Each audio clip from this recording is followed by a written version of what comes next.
hablando desde 1930, 1940 acá, cuando se da en el Perú, cuando se da la conformación de la Confederación Perú-Boliviana.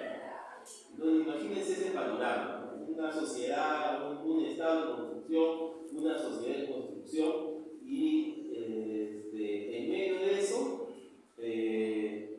se da la conformación de megaciudades, ¿no? Producto más que todo de las condiciones externas que se estaban viniendo dando en Europa, ¿no?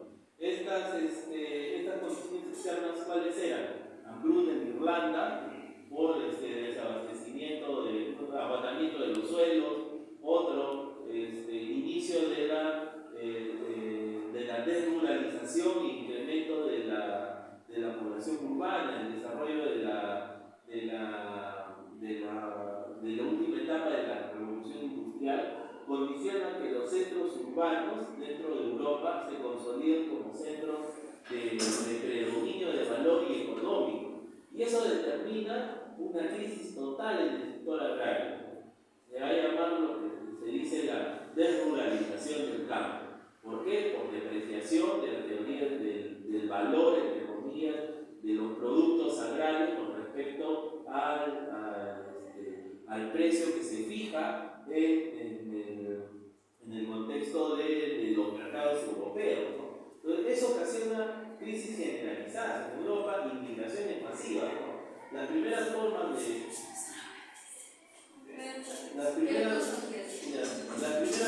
de migraciones masivas estaban dadas, pónganse, en estos afectados por las hambrunas, ¿no? Acordamos que en 1850 también es la época en que en América del Sur, ¿qué es lo que se desarrolla? ¿Cuál es el producto boom acá? Que motiva 20 años después la guerra del Pacífico. ¿Se acuerdan del guano? Ya, pues, el guano determina, y es determinado, o sea, la emergencia del guano determina,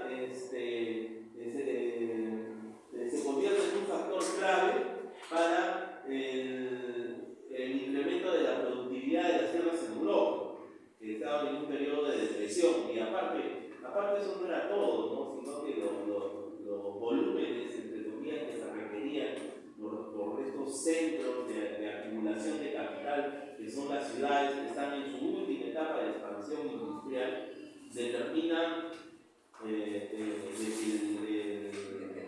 el guano incremente las cantidades de producción y incremente la capacidad de ganancia de los centros de producción.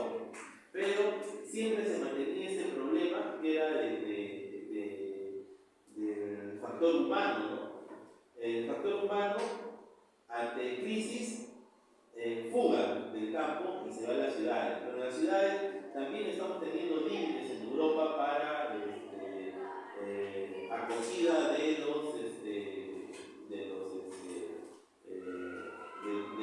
la población migrante del campo. Acordémonos qué es lo que pasa en el 48, 1848. A ver, compañero. Europa, las revoluciones burguesas. Las revoluciones burguesas. Todo el escenario europeo está en problemas. Uno, revoluciones sociales, que son la burguesía que quiere quitarla quiere recuperar aquello que le quitó la contrarrevolución napoleónica que sacudió Europa.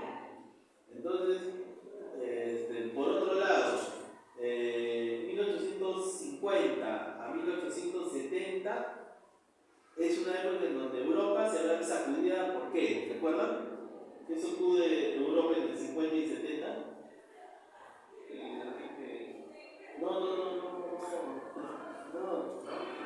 Factores políticos. Prusia, ¿qué es lo que pasa con Prusia? Inicia su etapa de consolidación como nación emergente. Nada más para hablar de factores que condicionan la migración en Europa. En Italia se ve el mismo fenómeno, ¿no? O sea, no solo son las revoluciones burguesas, sino son la conformación de nuevas unidades políticas que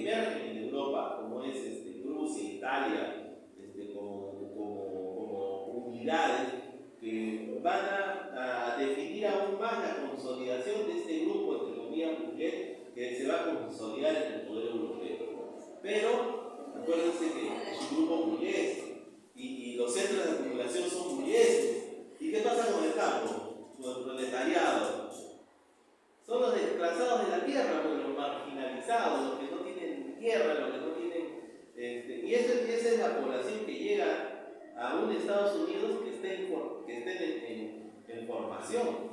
Y como llega en una sociedad que se encuentra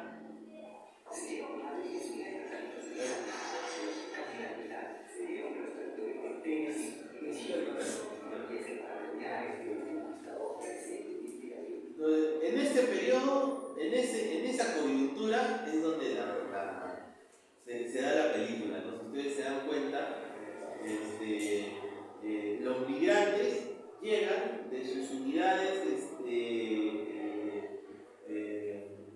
étnicas, de sus unidades culturales, a una sociedad que está en construcción. Acuérdense que Estados Unidos no es una sociedad que se ha desarrollado con fusión entre la sociedad indígena y la sociedad colonizadora. Acuérdense que eso nada más pasa en América del Sur, ¿no? Nosotros tenemos acá sociedades mestizas, pero en Estados Unidos tenemos una sociedad que es una sociedad racialmente segmentada, blanca. No hay una unidad de mezcla étnica, ¿no? Justo en este periodo, 1850, se inicia la expansión hacia el oeste que ocasiona, ¿qué? ¿Se acuerdan? Las guerras contra los apaches, la conquista. ¿Quién no ha jugado a los cowboys de chiquito? Uno de su generación jugaba a los cowboys. A los cowboys. Creo que no es de su generación, ¿no? Entonces, eso determina hasta cierto grado, se dan cuenta, la dinámica en donde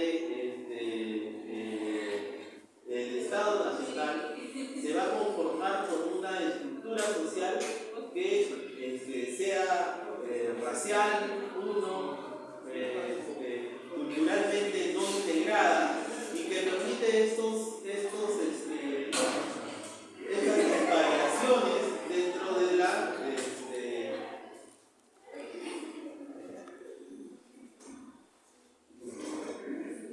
estas variaciones dentro de las unidades culturales, ¿no? ¿Acordó cómo sería Lima en 1850 a 1970? Una sociedad de mestizos, una sociedad blanca en la ciudad de Lima, con presencia de inmigrantes chinos, barrios chinos,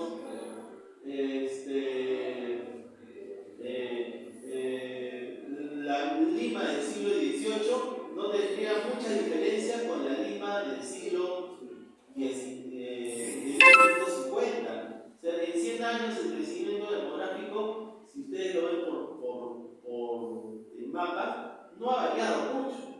Pero en cambio en Norteamérica son variaciones pues armónicas, ¿no? En Argentina, por ejemplo, tenemos casos, claro, parecidos, pero en otras épocas, ya cuando se ha consolidado la clase obrera en Europa, 1890 en adelante, 1870 en adelante, a 1910 aproximadamente. En ese plazo dice que llegan algo de 400.000 a 1.000.000 entre Brasil y Argentina de migrantes italianos o alemanes o europeos. Así, imagínense, ¿no? Una diáspora total. Hoy en día, por ejemplo, ¿cuántos venezolanos hay acá en América del Sur? En el Perú tiene 1.000.000, Chile tiene otro 1.000.000. Y de una población de cuántos, de alrededor de, ¿cuántos eran? Pues 35 millones aproximadamente. Entonces estamos hablando de cifras pues increíbles de migraciones, ¿no? Básicamente esos paralelos de migración son los que llegan también a América en este contexto. ¿No? Para ese periodo. Periodos posteriores de migración vamos a tener, pero con otro tipo de población, con otro tipo de, como tú dices, de microchip metido dentro de la cabeza de los obreros, ¿no? Con otro tipo de utilaje mental que le dan al siglo francés, ¿no? Entonces, esa es la dinámica básicamente donde se encuentra. Y para más piña de esta película, para hacerla un poco más dramática, justo en el periodo de la guerra de secesión, donde el sur se quería separar del norte por circunstancias de que habían formado unidades administrativas independientes, eran poderosos, se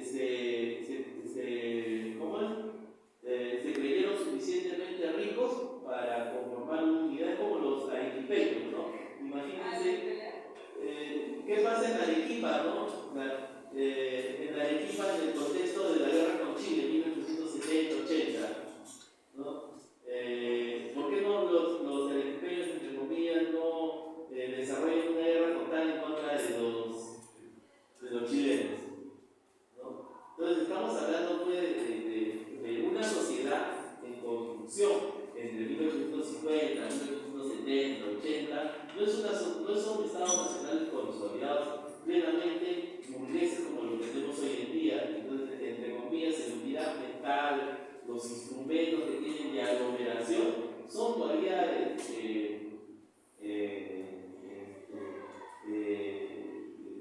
formas en donde se va conjugando los instrumentos mentales que tiene el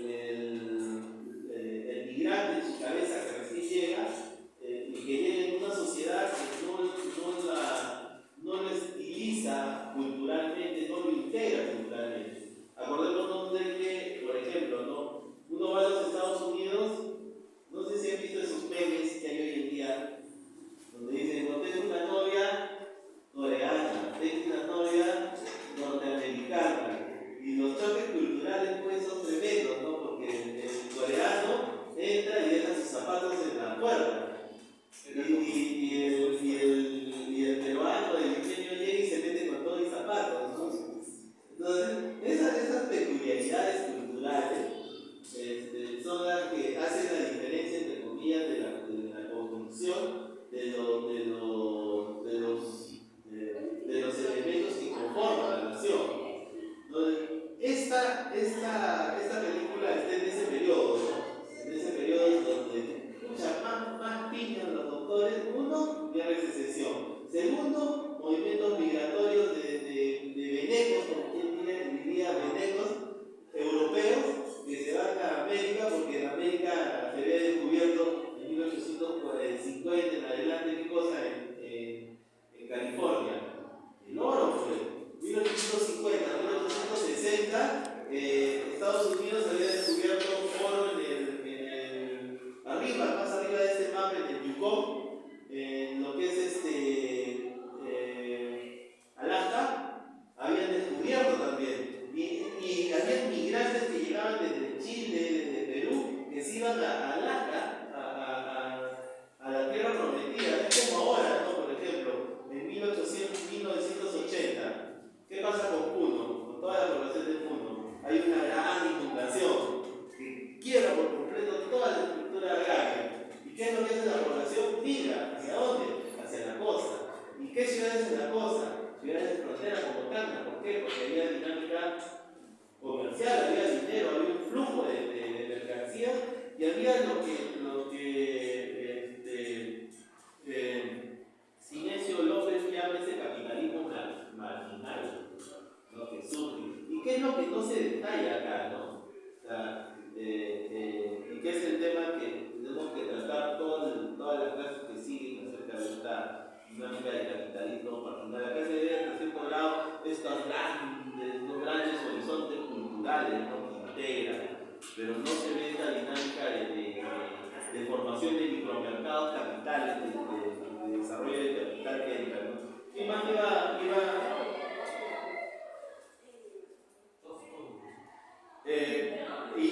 el otro punto que habla su compañero? ¿Se acuerdan ustedes que hablaban de los negros? Ya. Estados Unidos básicamente el norte era un centro que no requería mano esclava, porque los volúmenes de producción, entre comillas, eran tan altos y de ganancia de capital de los centros de producción eran tan altos que se podía dar el lujo de inhibirse del trabajo esclavo y pagar a obreros por su trabajo. Pero en cambio acá no puede, o sea, necesariamente requería, ¿no? ¿Y qué es lo que hace Abraham Lincoln? Y hay toda una corriente dentro del norte que es secesionista, ¿no? Diré que es abolicionista. Desarrolla una política de abolición capitalista y antiesclavista. Y esos dos elementos chocan, ¿no? ¿Quién es el que va a ganar en esta contienda? El norte rico, el norte industrializado, el que produce más soldados, más armas y mayores capacidad de enfrentarse al sur, que no tenía esa capacidad de armar ni allá a las tropas, ¿no? Y básicamente es la derrota del sur desindustrializado contra el norte industrializado, ¿no? Y la guerra fue eso, ¿no? Fue la derrota y más piñan los autores, justo lo sitúan en ese periodo, ¿no? Y lo otro que hay que destacar acá en esta película, ¿cuál es, no? Weber, ¿se acuerdan de Weber? ¿Qué decía Weber? ¿Se acuerdan de Weber? ¿Quién hace cuando surge el Estado? Surge junto al monopolio exclusivo de la violencia. Y eso es algo interesante de ver que nos sirve a nosotros los historiadores para analizar coyunturas históricas, ¿no? ¿Quién monopoliza la violencia? Un ejemplo acá va a ser lo que van a ser los conflictos que hay ¿se acuerdan? En 1980, 1990 es un periodo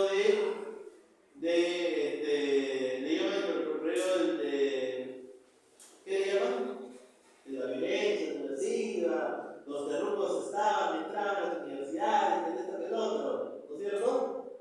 En el contexto histórico del 80 y los 90, ¿no? Había zonas liberadas, el 70% del territorio nacional estaba controlado por senderos luminosos, según dicen los antiterrucos.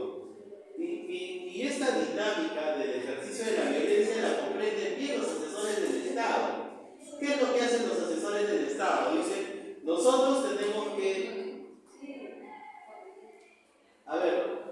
nosotros tenemos que agarrar y hacer que la violencia esté en manos del Estado, exclusivamente. Pero el Estado se vio rebasado en determinado momento, en la década del 80. ¿Y qué es lo que hace? Cede poder de ejercicio de violencia a algo que hoy en día lo tenemos. ¿Saben qué es ese algo al cual le cede el poder del ejercicio de violencia y la justicia? No, quería decir algo, pero no sobre eso. Las rondas. Las rondas campesinas, pues. Las rondas campesinas es